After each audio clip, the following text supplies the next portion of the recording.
Eccolo il piccolo Lucky, il cagnolino della turista Monica Grimm, fuggito durante l'accoltellamento della padrona e oggetto per 2 giorni di ricerche a tappeto in tutta Chioggia.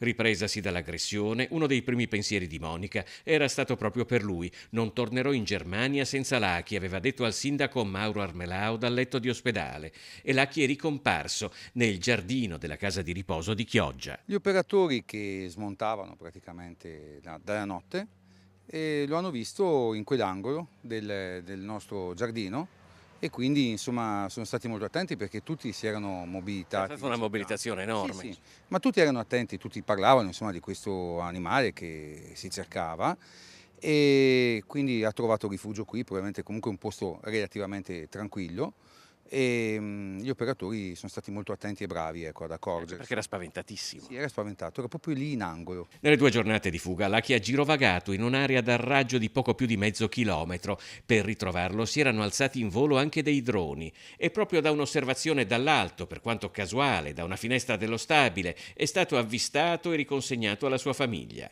Era proprio il Che momento ora era? era intorno alle 7, 6, tre quarti, era il momento del cambio del turno.